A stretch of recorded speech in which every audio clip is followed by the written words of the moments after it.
Being a ministry wife is a vocation without a job description, and let's be honest, sometimes it seems like ministry might be easier if we did have one. If you are a ministry wife like me and are looking for hope, perspective, and a little bit of practical advice regarding your role, you're in the right place. Hi, I'm Christine Hoover, and welcome to the Ministry Wives Podcast, a production of the North American Mission Board. Join me as we hear from women from various ministry contexts, having authentic conversations about our shared joys and challenges, even the ones we're unsure we can talk about. No topic is off limits. Today, my guest is my friend, Lynley Mandrell. Lynley is married to Ben, who is the president and CEO of Lifeway Christian Resources. Before coming to Lifeway, Ben and Lynley spent 5 years in Denver, Colorado, planting a church designed to reach the unchurched. And they spent 12 years at an established church in Jackson, Tennessee. Lynley is a mother of 4 teenagers and co-host of the Glass House podcast, which shines a light on the challenges of leading in the local church. Lynley joins me today to talk about leaving the church you planted. We talk about transitions in ministry and how to help your kids transition in ministry. And Lynley shares what she wishes she had done differently in leaving. Here, friends, is my conversation with Lynley Mandrell. Welcome, Lynley, to Ministry Wives. I'm so glad to have you. Thanks for having me. I'm excited to be on here. Well, I'm excited personally to have this conversation because we've recently gone through a transition in ministry, and you did it a few years before me. And since I've gotten to know you, I've loved picking your brain just about what you've walked through. So I'm excited to get to do that today. But first, just tell us a little bit about you, your family, and where you are currently. Yep. So I am Lynley. I'm married to Ben Mandrell. We have 4 teenagers. The oldest we just took to college, so that was kind of a big monumental thing in our household. We served in pastoral ministry for 17 years and then made a transition 3 years ago now to for Ben to serve as the president of Lifeway, which is a pretty large Christian publishing company in America. Yeah, pretty large. Pretty large. Yeah. That's a transition out of pastoral ministry and away from the church that you planted in Colorado, right? Correct. Yes. So we were actually in an established church for 12 years in Tennessee. And then we went to Colorado for about 5.5. And then just never had any plans of transitioning out of pastoral ministry, more into business ministry, like corporate America ministry. So it has been a huge transition. And so, I mean, we have left an established church and we've left a church plant and we've done things wrong at both. So we can definitely discuss that today. Well, you've probably done some things right too. So we want to hear both. We did, but we'll share both. Well, let's go back to, I want to specifically focus on y'all's call away from the church that you planted. So you planted Storyline in Denver and you said you were there 5.5 years and then God called you away to Lifeway. So I'd love to hear a little bit about Storyline first and why you planted there, who you were trying to reach, just what God did in those years you were there. Yeah, we always go back to this story. We call it our Awana story. And so we were in Jackson, Tennessee for 12 years. Every Wednesday night, we had the Awanas program twice a year. With Awanas, like you could either bring an unchurched friend to church with you or bring 3 cans of soup to give to the soup kitchen. And I'm not kidding you, year after year, we were bringing soup. Like we were going to get canned goods because we did not have unchurched friends. At that moment, our kids were in private Christian school. He had been in pastoral ministry. We just did not have an understanding of unchurched people. And not even, I shouldn't even say understanding. We didn't have community. Yeah. Of unchurched people. And so we just began to question, like, what's going on? And at that time, our kids were kind of the perfect age. They were very young, elementary school. And we said, do we want to stay in Jackson, Tennessee forever, or do we want to have an adventure? And there was nothing wrong with staying in Jackson. That church was fantastic. They loved us well. They still do. But for our personal sake, we just thought, do we want to try to do something kind of out of the box? And again, this was back in 2013 was when we did this, when church planting wasn't quite the thing that it is now. NAMS, the North American Mission Board, their Sin City initiative had really just kind of taken off. So we were in with those group of pastors. Mm-hmm. So you were going just to try to reach the lost people. I mean, that was on your mind. Well, I mean, what was on our mind was giving our kids a bigger worldview, Okay. honestly. And we just said, we preach about, the unchurched, but we kind of clung to this saying, and I sometimes butcher it, but we're supposed to be fishers of men, but we become keepers of the aquarium. Yes. I've heard you say that Like, before, maybe Ben say yes, that before, and that is so he said it. true. And so we just realized that that's what was happening again. And we needed a bigger worldview. We wanted that for our children. And so we just thought, how can we do ministry in a context outside of the South, outside of the Bible Belt? And so really that's what led us out there. And with Denver, where we chose was kind of a suburb of Denver called Arvada. You just have to know yourself contextually. And we aren't urban downtown people. We had 4 elementary age kids. And so we knew like we can't pick a city and live in the city center. Like we are suburb people. We wanted to reach other families who had children. And so that's why we picked where we picked. It's just how can you minister most to the people around you? Well, you minister through kids if you have kids. Yes. Yeah. And Yeah. so we said, let's move onto a street with lots of kids and like we backed up to an elementary school. So we thought we'll have the most impact when our kids are around other kids. hmm Well, let's talk about those years because the church grew in my mind. I don't know all the details, but pretty rapidly. I mean, you were there 5.5 Yes. years. You left a fully formed, established church with a building. That's Yes. phenomenal. But I'd love to Hmm. focus on when you say you go with this heart for your kids to expand their horizon, what are some of the things that you look back in those years and go, God did that in my kids? What did you see? Oh, I mean, just tons of exactly what we had hoped for, God gave us. Just an eye-opening encounter with people of every religion. And I want to be careful to say they can find that here. It because now we're back in Nashville. So I don't want to be so generalized and stereotyped that you can't find unchurched people in other religions where we are currently. You can. Um, we just saw God work so mightily through our children, really, in like their understanding of all different world religions. The thing that we loved the most during our time there is that we were able to teach them to how to understand other religions respectfully.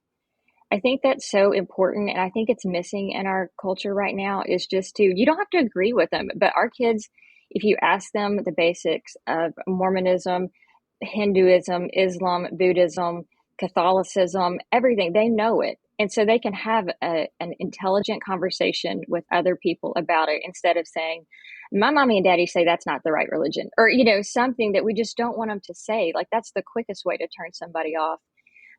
So just the way God brought certain people into our lives to help them understand how other religions, how other viewpoints worked was so impactful. I mean, which was Mhm. more exciting for us than the growth.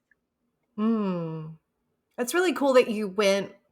I think one of the cool things about church planting is it makes you intentional about getting to know your neighbors and people around you. Hmm. And I remember about 5 years in, so this is about the time you probably were starting to sense God's lead. It's just, oh my goodness, this is amazing. I'm so glad we did this because the first few years I was like, oh goodness, this is so bad. I can't believe we did this. Hmm.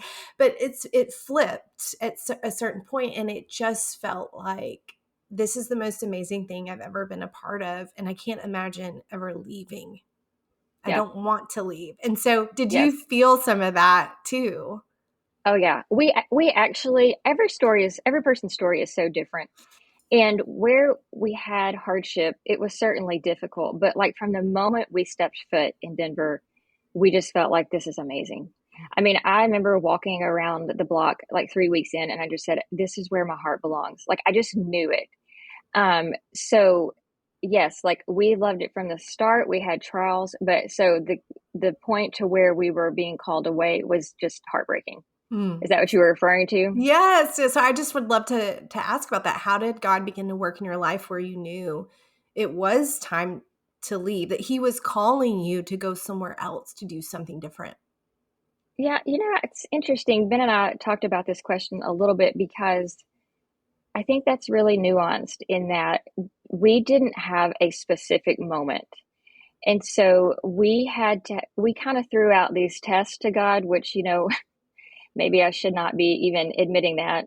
But Ben got the call. So let me give you a little background. We began in a real estate business, a real estate office for our church, then went to the elementary school, then we went to the high school cafeteria, then we finally got into the high school auditorium, and then we moved into a building in January of 2019. Well, Ben got the call from Lifeway in August of 2019. So we had just been in this brand new building that we got to build and design for 4 months. And Ben got the call that said, would you consider, putting your name in for the Lifeway president? And he said no, and we just prayed about it. And he said for like 40 days, God woke him up every morning at 4 a.m. and just had this heaviness on his heart. And Ben could not understand it because, things were going in the right direction. We just moved into a building, that kind of thing. And so honestly, there was 3 different things that we kind of had to do to figure out, is this really God calling? Is this a test? Like, what is going on here? And so the first one, we talked to each one of our children individually and said, this is what is happening. What's your thoughts on it? What's your first reaction? Because this would require you moving. And at this point, they were middle school and high school, moving, to Nashville, to a whole new city and starting over again. And honestly, we did that because we just assumed somebody would say, no, I don't want to do that. And that would be us. Like, that would feel like relief to us. Great. They don't want to go. God's not actually calling us, kind of thing. But one by one, they were totally fine with it, which we were just, completely shocked with, because they loved it. Like, it's not that they didn't love where they were. It's not like they weren't happy. They just said, if you feel like this is what God's calling you to do, then we need to do it. And we don't want to be disobedient. So that was kind of the first step. And then the second step was that we just said, actually, what happened was that it came down to 3 candidates, and this was in May, and 2 of them were businessmen, and one of them was Ben, who's a pastor. And I just said, Ben, there's a 66% chance you're not going to get this. Like, you're not a businessman. God's just seeing if we're willing to give up this baby called storyline that we love so much. Yeah. And, it's going to be like Abraham and the ram in the thicket. And so you're going to go, and we're just saying, yeah, we're willing to go. And then, and then they're going to say, you're not the person because you're a pastor. Like, you're not a businessman. We were just really kind of funny about it. And then he had the interview. They said, it'll be a couple of days and we'll let you know. Well, that night they called back and said, you're the person. Wow. And we want to move forward with you. And so then we were like, okay, I guess that's another. And then there was a third test when we came to actually visit the city. And I won't get into all that, but still, each one of those things kind of are what we probably sinfully were like, no, God, like we say that you have our yes, but not really, because we're going to test you in this. And then, we kept he kept answering the test, and so we just felt like we should do it, even though it was not easy. Like, we didn't want to do it. And we kind of like wept and gnashed our teeth and tore our clothes. Like, we never wanted to do it. So I can't even say that it came to a point to where we knew it was time to leave. Like, we knew it was time to leave, but we weren't happy about it. Does that make sense? Yeah. So that was summer, a lot of words, just so maybe you can help make sense of that. Well, so that summer from May to August, did anyone know? I'm just imagining that there was a lot of personal wrestling, especially for you. I want to talk about you, Lynley, because this would change your life a lot, from being a lead pastor's wife who helped plant the church and was on staff, which we didn't mention that. This takes you into a totally different area and type of ministry. And so I'm imagining there's a lot of wrestling for you personally that happened that summer. Is that right? Tell us about that. Oh, sure. So he got the job. It was Memorial Day weekend when they called him and said, you're the person. And then they said, the next weekend, can you come look at houses? And then at the end of June, we were going to be kind of voted on by the Board of Trustees. Well, in the meantime, I'm the director of kids ministry. We have Vacation Bible School that was the week of like June 20th. I remember all these dates so well. And so I knew, and our Vacation Bible School had just grown exponentially. And so there were just hundreds and hundreds of kids. There was tons of volunteers I was supposed to be in charge of. And I I knew this was my last time to run a VBS, and I loved VBS. Like, I mean, I could kind of cry now just because I knew it was going to be so special. And, and so just living through that of trying to pretend like this is a great time, this is amazing, whatever. But no, I mean, the heartbreak in my heart was like, this is the last time. And so even on that Thursday, we ended on Thursday, um, but on that Thursday, I mean, I just remember when it was wrapping up, like, don't cry, because nobody knew. And then what happened was that Friday, we had to call in all the staff and say, hey, on Sunday, we're announcing that we're leaving and we're going to be gone in 2 weeks. Like, we left like mid-July. And so we can save that for later, but those are things that maybe we would do differently now. But it was it was just heartbreaking to try to pretend like things are fine and wonderful, and everybody come back for comeback Sunday, which they did, which was also the Sunday Ben announced he was having to leave. Okay. So I mean, the timing was just really, really hard. But yeah, I mean, it was heartbreaking. Now, did you have some sort of a starting date that caused you to have to do it that quickly? Yeah, they wanted him to start as of July 1st. He didn't have to be on location. But then we also, schools in Tennessee start the very 1st of August. So, I mean, they were starting like August 3rd. So we had to get home, get to Nashville, get settled, get moved in, try to meet somebody, before they start on, early August. So that was kind of why that sped so quickly. Yeah. Well, we just recently made a transition as well, and ours was very quick as well because of school starting.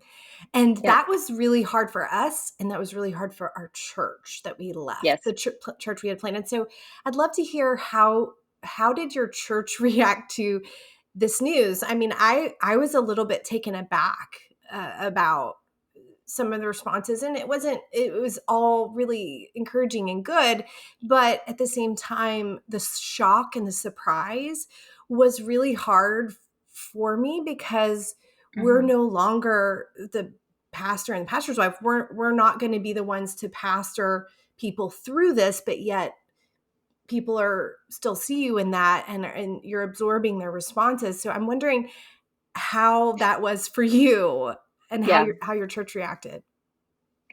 Not well. They didn't respond well. And a lot of it was because in the West, so to give some context, Lifeway, right when this was happening, had the year before shut down all their stores. That's right. And so what Denver people knew of Lifeway was that it was a chain bookstore that we had one of in the whole state of Colorado, and it had just closed. Okay. And so they were confused. They didn't understand, like, why are you leaving this great thing to go to something that is dying? They didn't understand that there's, all sorts of curriculum and Bibles being created, all that kind of stuff.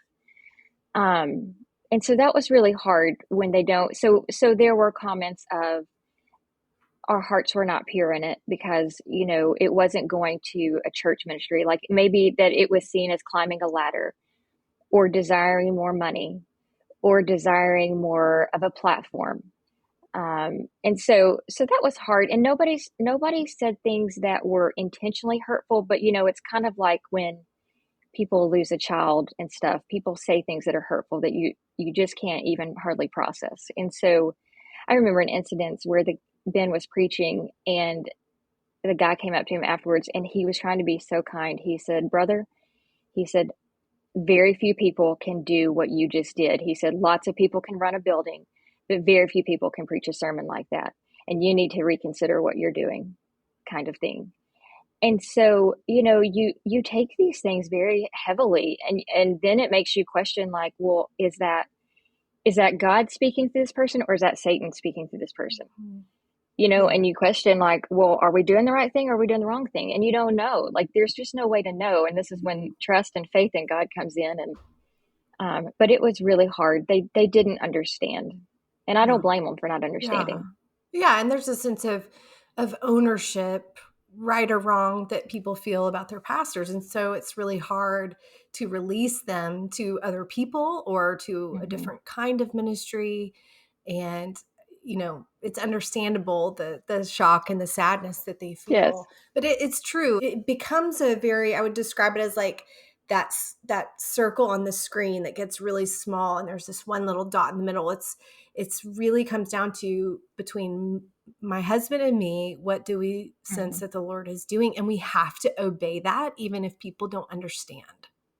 Right.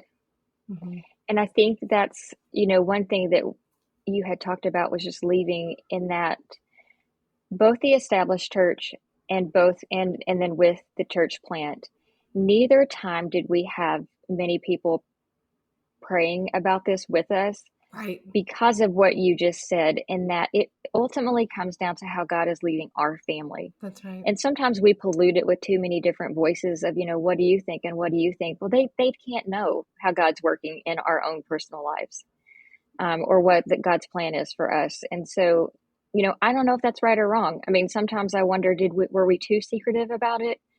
Um, when things are hard on hard days, it's kind of like, well, maybe we should have had other people speak in or praying. Yeah. But then on some days you think, well, that was the right thing. So, I mean, it's hard. There's no set answer. Yeah. We had the same kinds of things. And I think this is when it becomes very clear that this is a different kind of job than if you were an insurance salesman or a police officer, because your relationships overlap so much with the job that you can't talk to people who are really, really close to you, even as early as you might if you were doing something else.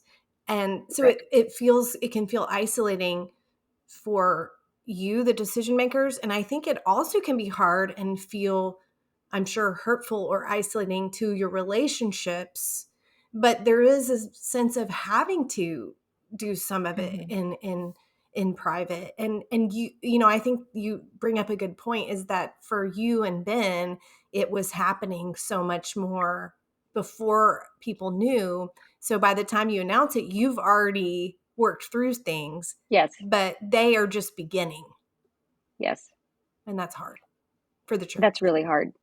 It is hard. And they felt abandoned. Some of them, like we began this thing, we just got in this building and you're going to abandon it, to where a piece of us felt like we had got them to a good place. We had gotten them into a building. They were financially very stable. We had very little debt. I mean, all these things, to where we felt like the good news is we've set them up for success. The next pastor is in a good position. We didn't abandon them to, a lot of debt, somebody who wouldn't necessarily want to come in. You know what I mean? So every situation is two sides of the coin. Right. Of how, what they feel versus what we were actually feeling. Right. I mean, basically what we're saying is transition is hard. It's hard for everyone. And there's no easy, smooth way to do it. Right.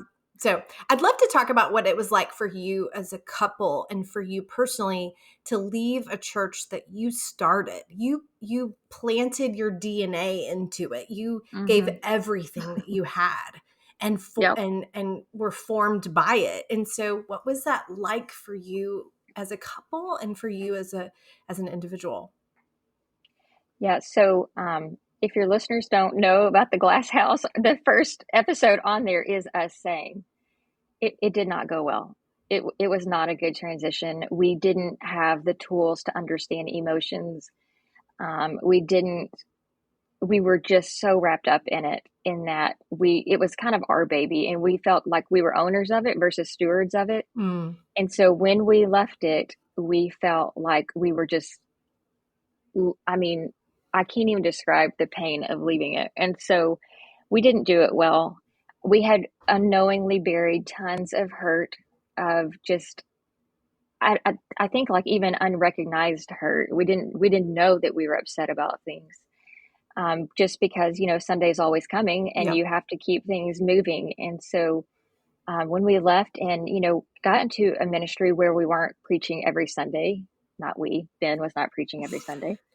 That was when all the kind of the pain began to be formed, to realize, man, this was not healthy. We thought it was healthy, and we weren't healthy. We were all wrapped up in the identity of who Storyline was. So what do you do? That's a great point to bring up, because I think when we transition out of something, we have a hard time looking back and going, what was that? Was that good? Was that bad? It's probably a combination of it was good and it was hard, but it's hard to process. I would imagine, I mean, how many years y'all are, let's see, about 3 and 4 years out. I would imagine you're 3 years. just Yeah. now coming to some understanding of what that was, what God was doing, who you were, maybe some of the things you regret and wish you could do differently. I'd love for you to speak to that. Yeah. So when you refer to regret, are you talking about between Ben and I, or are you talking about like with Anything, just leaving? anything about life there and what you were doing. Yeah. I think one of our biggest regrets is that we didn't take Christian counseling seriously before we left. If you have started a church, if you're a pastor in an established church, if you're trying to revitalize a church, basically, if you're any pastor, there is so much coming at you. And I think even we underestimate the amount of stuff that, like, every day, especially in a digital era, like, you're always being bombarded with stuff. I mean, not just national and local news, but, everyone's opinion Yeah. about so and so Sunday school teacher and whatever. And so there are just constant hurts. And so even if you think that your marriage is going well, I think you would benefit from Christian counseling. And we didn't, I don't know that we mocked it. I just don't think we took it seriously. People would ask us a lot about, a recommendation for a counselor, and we Yeah. would give them advice about who to see, but we didn't see them ourselves. And so, I mean, I think the thing that we've learned the most is no matter what, it cannot hurt to just have a check-in with a Christian counselor pretty regularly, because ministry is really hard. Yeah. And managing people's opinions and perceptions is really hard.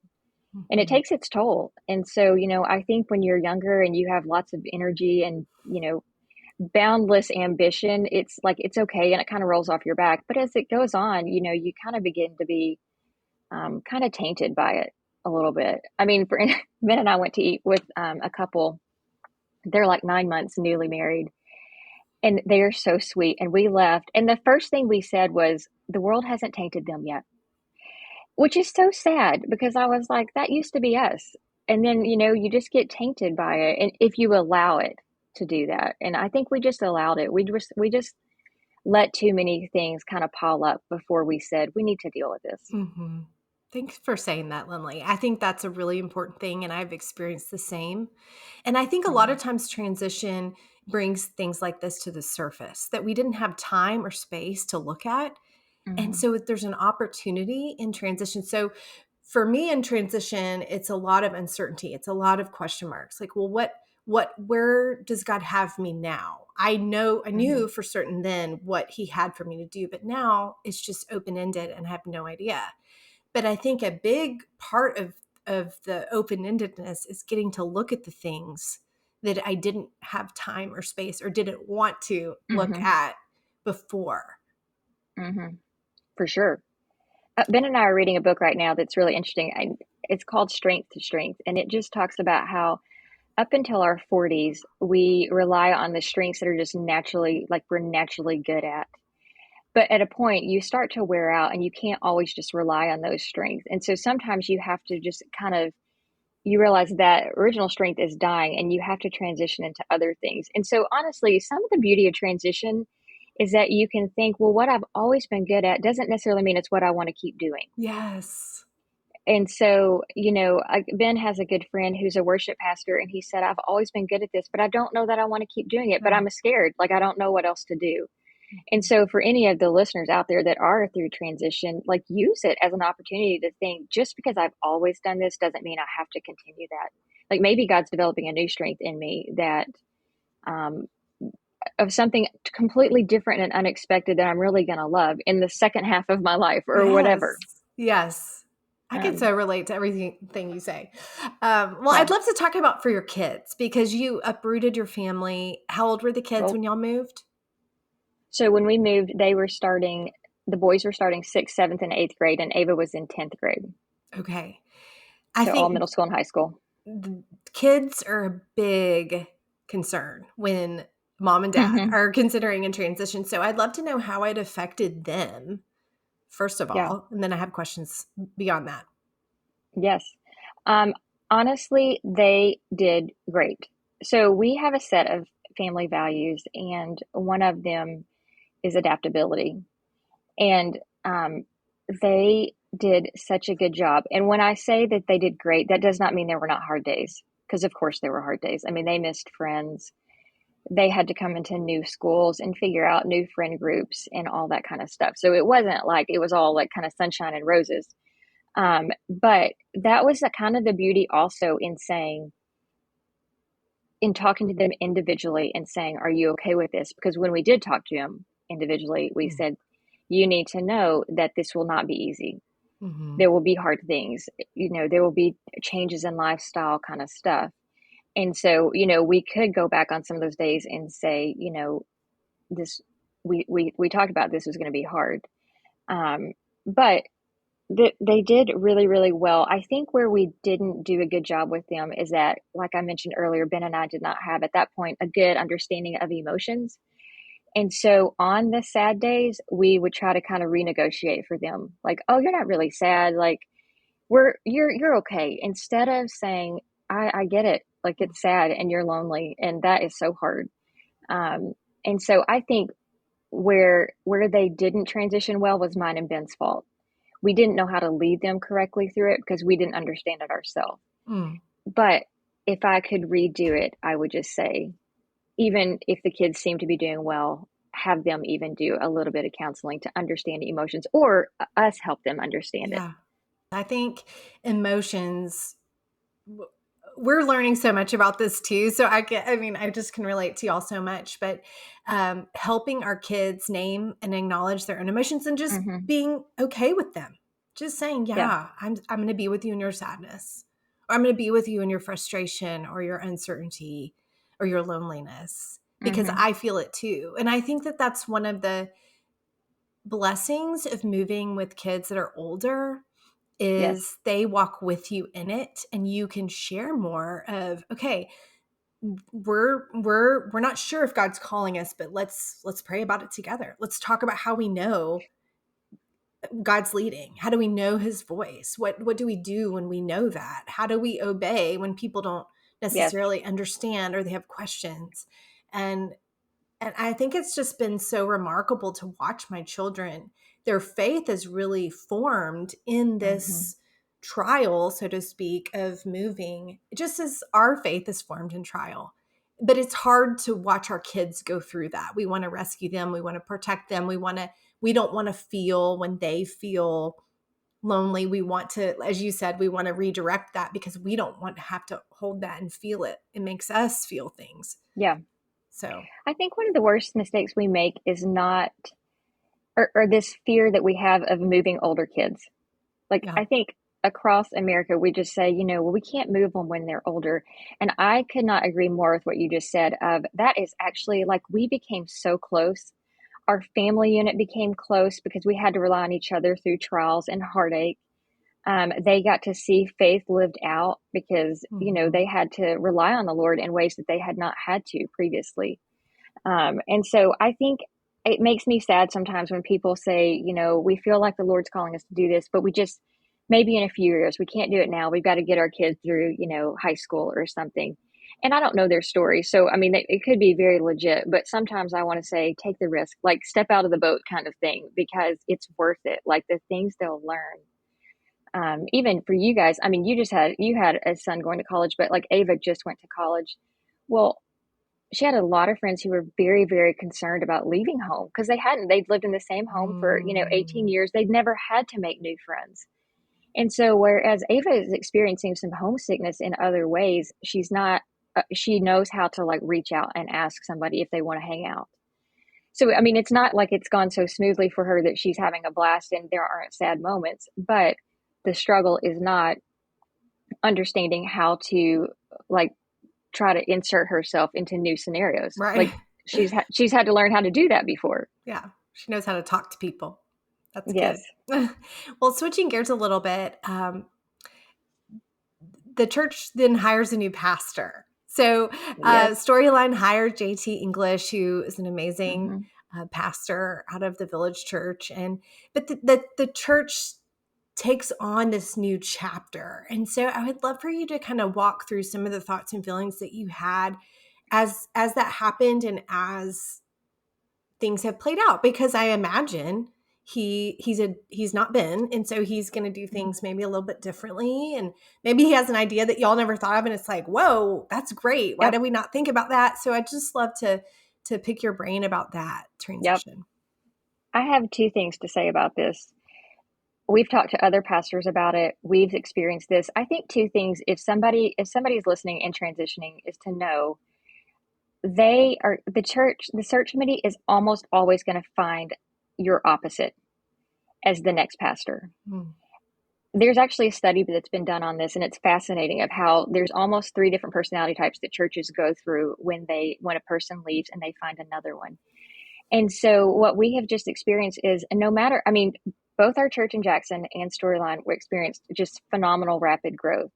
So what we want to think pridefully is that they're going to find somebody just like Ben and continue that on. And what has happened every time is that what they do is figure out where your husband has weaknesses, and they do.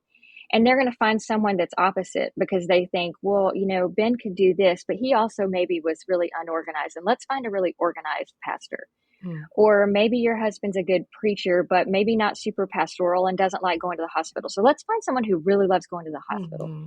It's always going to happen, and you just need to prepare yourself. I mean, Ben and I have talked about that. If we left Lifeway, they would make the swing probably back to a business guy, because they would say, Ben's been great, but we want someone who does this better. And so I think that we were surprised both times when we've left a place, because they've found someone so polar opposite, and not in a bad way. It's like you said, JT's a great guy, and JT and Macy are a great couple. We've met them. We've had lunch with them. We love them, and we love what they're doing, but they are completely opposite of Ben and I. And that's okay. Like, this is the season that God needs them to be in, but don't be surprised. That's the thing. Like, we've let ourselves be surprised both times that the church has found people very opposite of us. And so I think that's one piece of advice. And the second one is, do not give ear to the church members who call you back and want to complain. Yes. And we have done that too many times, because what we fooled ourselves into believing is that they needed a soft place to land, and they needed someone to hear them out. Well, really what we were doing is we needed someone to feed our ego and our pride, to say the church isn't the same, and we miss you guys, and they're doing this and they're doing that, and we can't believe they're doing this. And we were not mature enough to handle that well. And Ben and I can be the type of people who fire each other up. And so he would tell me that someone called, and I'd be like, are you kidding? They're doing that, and we just get stirred up, instead of neither one of us are a diffuser. And so maybe a couple out there is, and they can handle that, but we have found that we could not handle that. And if we did it again, we would just completely direct that person right back to the new pastor, somebody that's currently on staff, someone else. I mean, they need to deal with it, not with us, because we were not able to handle it. Yeah, that's really wise and good advice. We've experienced similar things in a previous transition. Okay, so just final question. What advice would you have? There's women who are listening who are going through transition right now. What is maybe the top thing you would say that you really want them to consider and have at the forefront of their minds in this transition? Flexibility. I mean, honestly, I think that the best advice is to go into it with your hands wide open, and saying, whatever you have for me in this season, so be it. Because what happened for me is that I came to Lifeway and thought, well, I've always worked with Ben. I'm going to work with him here. And it was a radical shift from what they were expecting. And it was heartbreaking to me, because I felt rejected. But what I didn't do was take the time to say, God, here we are in this season. What do you want from me here? And let it grow. Because now, 3 years in, I have earned their respect in other ways. They've seen it through other ways, but not because I came in and forced myself upon them. Like, I was too forceful when we first came in. And so I think I just think patience and flexibility of learning where you are now, learning the context of that church or business or whatever you're doing, and don't assume that you can just come in and recreate what you had at the new place, because you just can never recreate it. It's all different sets of circumstances. That's really good advice. Thank you. And you mentioned earlier your podcast, and I do want to make sure everyone knows about it because it's so good. It's called The Glass House podcast it's Ben and you together talking to couples, sometimes individuals, about all things ministry. And it's such a good podcast. I listen to it consistently. And I love that you spent the first season. I don't know if y'all are doing seasons, but you spent the first many episodes talking about kind of what we talked about earlier, the emotions, the things that we sometimes stuff down that we're experiencing privately as pastors or pastors' wives. And you guys address things just so well and so vulnerably. I love it. And so anybody listening who doesn't know about that podcast, you need to jump on over there and hit subscribe. I appreciate that. Thank you. Well, thanks, Lynley, for joining me. I always love chatting with you. I love your insights and your willingness to just say, hey, we've done some things wrong, but here's what we learned through it. And you just have such great things to share. So thanks for joining me today. Thank you. Thanks for having me. Thanks so much for listening to the Ministry Wives podcast, a production of the North American Mission Board. If you found this content helpful, please subscribe, rate, and review us on your podcast platform or share it with a friend. You can find this podcast and other helpful resources at ministrywivespodcast.com.